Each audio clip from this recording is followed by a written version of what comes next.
आज आपण भारतीय चित्रपटसृष्टीतील एक असाधारण व्यक्तिमत्व अभिनेते नाना पाटेकर यांच्या जीवनप्रवासावर सविस्तर चर्चा करणार आहोत.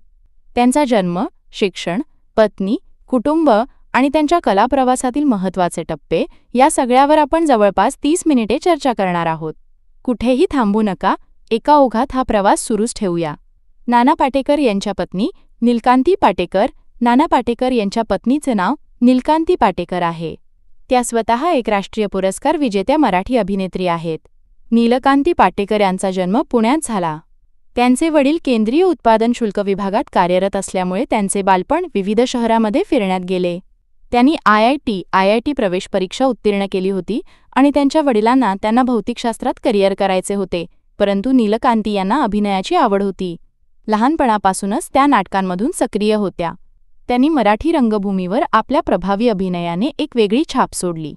1973 मध्ये त्यांना महाराष्ट्र राज्य नाट्य स्पर्धेत सर्वोत्कृष्ट अभिनेत्रीचा सुवर्ण पदक मिळाला होता.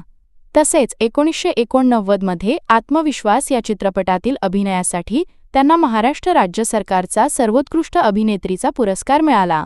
नीलकांती आणि नाना पाटेकर यांची भेट एका मराठी नाटकात झाली आणि त्यांच्या मैत्रीचे रूपांतर लवकरच प्रेमात झाले.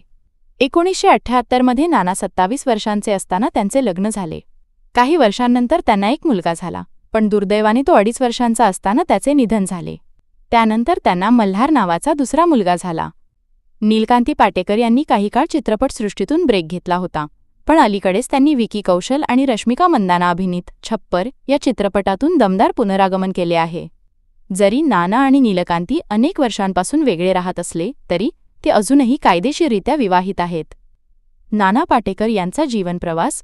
सविस्तर चरित्र. मराठीत नाना पाटेकर, ज्यांचे पूर्ण नाव विश्वनाथ पाटेकर, यांचा जन्म 1 जानेवारी 1951 रोजी महाराष्ट्रातील रायगड जिल्ह्यातील मुरुड जंजिरा येथे एका मध्यमवर्गीय मराठी कुटुंबात झाला.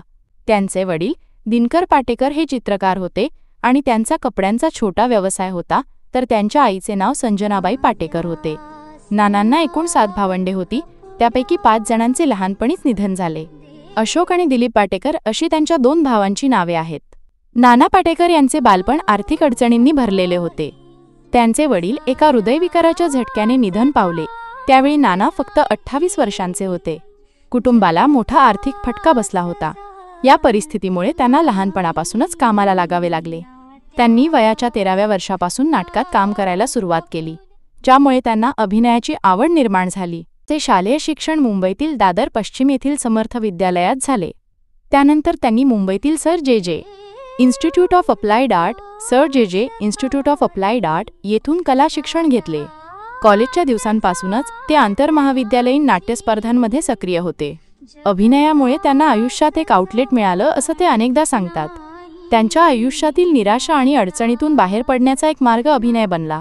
1978 दशसहस्रांशमध्ये गमन या हिंदी चित्रपटातून नाना पाटेकर यांनी आपल्या अभिनय कारकिर्दीला सुरुवात केली. याच वर्षी त्यांनी मराठी चित्रपट सिंहासनमध्ये पदार्पण केले. सुरुवातीच्या काळात त्यांनी भालू 1980, रघु मैना 1982 आणि सावित्री 1983 अशा अनेक मराठी चित्रपटांमध्ये काम केले. नाना पाटेकर यांना खरी ओळख मिळाली ती 1989 मध्ये प्रदर्शित झालेल्या परिंदा या चित्रपटातून, ज्यात त्यांनी खलनायकाची भूमिका साकारली होती. या भूमिकेसाठी त्यांना पहिला राष्ट्रीय चित्रपट पुरस्कार, सर्वोत्कृष्ट सहाय्यक अभिनेता मिळाला. त्यांच्या अभिनयाची एक अनोखी शैली आहे. त्यांचे संवाद फेकणे, त्यांचे देहबोली आणि त्यांच्या आवाजातील वेगळेपण यामुळे ते प्रेक्षकांच्या मनात घर करून आहेत. ते अनेकदा स्वतःचे संवाद सुधारून बोलतात असेही बोलले जाते. 1990च्या दशकात त्यांनी अनेक अविस्मरणीय भूमिका साकारल्या. प्रहार, द फायनल अटॅक 1991 या चित्रपटात त्यांनी लष्करी अधिकाऱ्याची भूमिका केली होती, ज्यासाठी त्यांनी भारतीय सैन्यात विशेष प्रशिक्षण घेतले आणि त्यांना मानद कॅप्टन पदवी देखील मिळाली. क्रांतीवीर 1994 मधील त्यांची गणपतराव ही भूमिका, अग्निसाक्षी 1996 मधील पत्नीला मारहाण करणारा पती, खामोशी द म्युझिकल 1996 मधील बहिऱ्या मुलीचा वडील आणि वाजूद 1998 मधील स्किझोफ्रेनियाने ग्रस्त व्यक्तीची भूमिका अशा अनेक वैविध्यपूर्ण भूमिका त्यांनी साकारल्या. 1995 मध्ये क्रांतीवीरसाठी त्यांना सर्वोत्कृष्ट अभिनेत्याचा राष्ट्रीय पुरस्कार मिळाला. नाना पाटेकर यांनी केवळ अभिनयच नाही तर दिग्दर्शन आणि लेखन क्षेत्रातही आपले कौशल्य दाखवले आहे.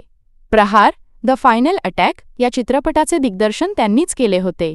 त्यांना आत्तापर्यंत 3 राष्ट्रीय चित्रपट पुरस्कार, 4 फिल्मफेअर पुरस्कार आणि 2 महाराष्ट्र राज्य चित्रपट पुरस्कार मिळाले आहेत, जे त्यांच्या अभिनयाची ताकद दर्शवतात. नाना पाटेकर हे त्यांच्या स्पष्ट वक्तेपणासाठी आणि सामाजिक कार्यासाठीही ओळखले जातात. ते शेतकऱ्यांसाठी आणि दुष्काळग्रस्तांसाठी नाम फाउंडेशन या संस्थेमार्फत मोठ्या प्रमाणावर मदत करतात.